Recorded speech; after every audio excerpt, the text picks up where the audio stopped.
Back-to-back years in the Mountain West Championship game. No playoff appearances yet to show for it, but they were one game away. Do you realize that? If you think group of 5 playoff contenders, you probably go to Boise State. They were just in it. Tulane got a brand. Memphis, good program. Army almost got there. Had a legitimate shot last year if they'd beaten Notre Dame. But I hope you're still thinking about UNLV. Now, I'm curious to see what the Rebels are able to become this year. They're giving me some Indiana, Colorado vibes here. Why? How many transfers do you think UNLV, with their new head coach Dan Mullen, brought in this offseason? How many exactly? I'll give you a hint, it's a lot. But throw out a number in your head for what you think a lot is. 20, 25, 30? Try 35. 35 new players are going to Las Vegas to play football for Dan Mullen's new program. And you know what? I'm intrigued. I am highly interested in what the Rebels have got going here. So, of those 35 transfers, by the way, 22 of them hail from Power 4 programs. That doesn't mean those will all be the best players. I'm just giving you some insight into the caliber of athlete and player that they've brought in via the portal. They're not just taking anyone who's available. This isn't an Indiana situation or a Washington State situation with Jimmy Rogers where a head coach is coming from a previous stop where he had a lot of success and he's coming from a lower level, but he's bringing a bunch of guys with him from that previous stop. Dan Mullen has been in the ESPN studio for the last several years. Now he gets back into the coaching fold.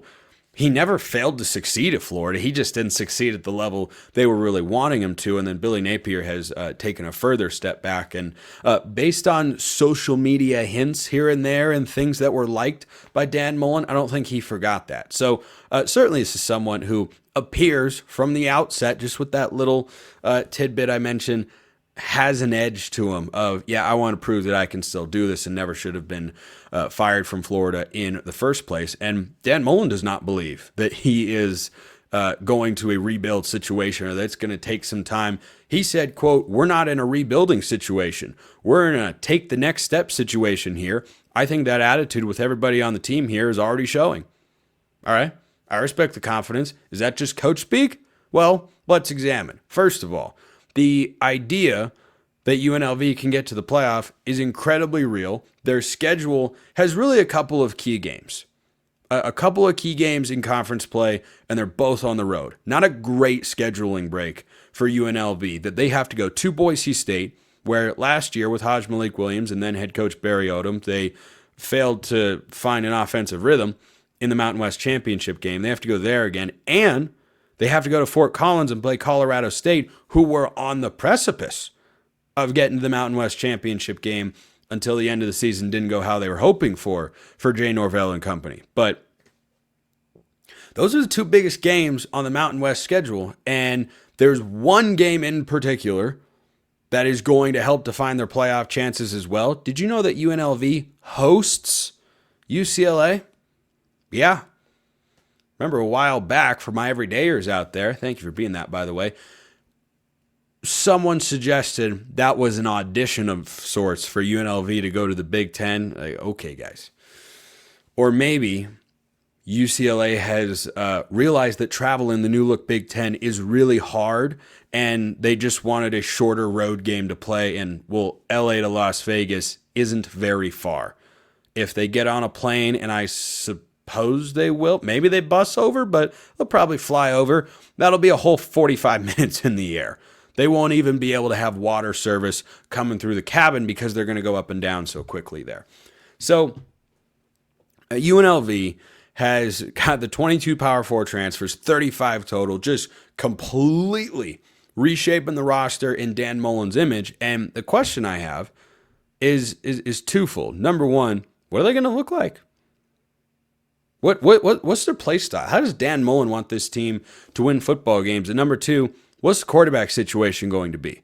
Do you remember the name Alex Orji at quarterback? I bet you do if you watch college football last season, because he was one of the guys battling to be the starter at Michigan. I mean, famously, they beat a ranked USC team at home in a thriller of a game, and then he lost a starting quarterback job because he couldn't do the forward passing thing. Well, he went down there, but that's not the transfer quarterback that I think UNLV winds up going with. And I don't know that this has been officially declared yet, but if you don't know the name Anthony Colandrea, get used to that if you're in the Mountain West. That's probably, just my guess, probably going to be UNLV's starting quarterback. He comes over from Virginia, where he's played as a starter for a couple of years this past season. Showed some moments. He's an interesting guy. Won't say he's a program changer right away on paper, but games are played on the field, not on paper, of course. Last year, 63%, 2,100 yards passing, 13 touchdowns, 11 picks. Nothing super special, but he's got a mobility to him. He's an interesting player. And if he gets with a guy like Dan Mullen, who's got a strong track record as an offensive head coach, those numbers could definitely improve. But then the question becomes, well, who's he throwing the football to? I mean, last year, UNLV had a guy by the name of Ricky White, who appeared on this very show, by the way, and Ricky White was phenomenal. And he and Haj Malik Williams were a dynamic duo for that UNLV go-go offense for Brennan Marion, who's now the head coach over at Sacramento State. So the interesting thing is that UNLV's roster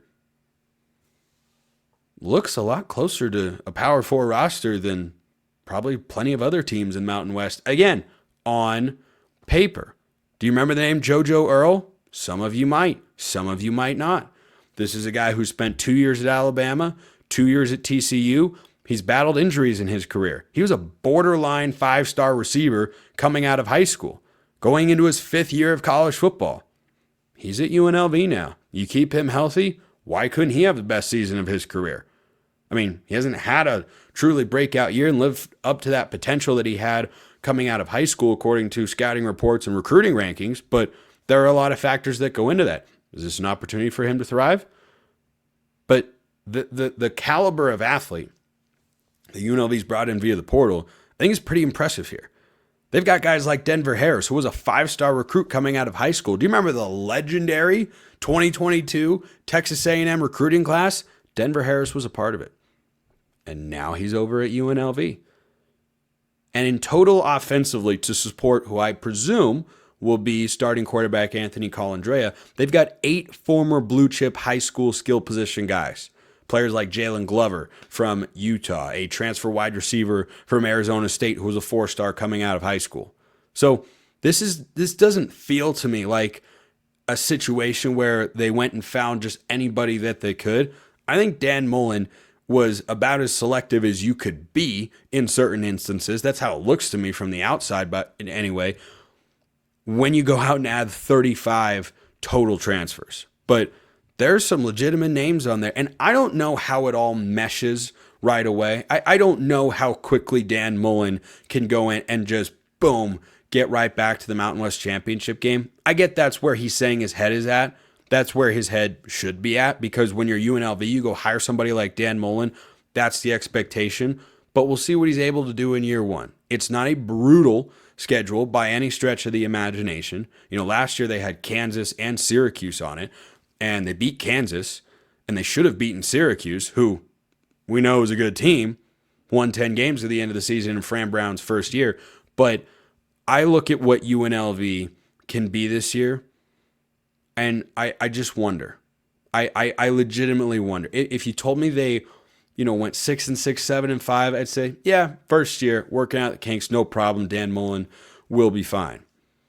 But if you look up with the schedule they have, if they can win one of those games at Boise or at Colorado State, the path to the Mountain West Championship game is really favorable.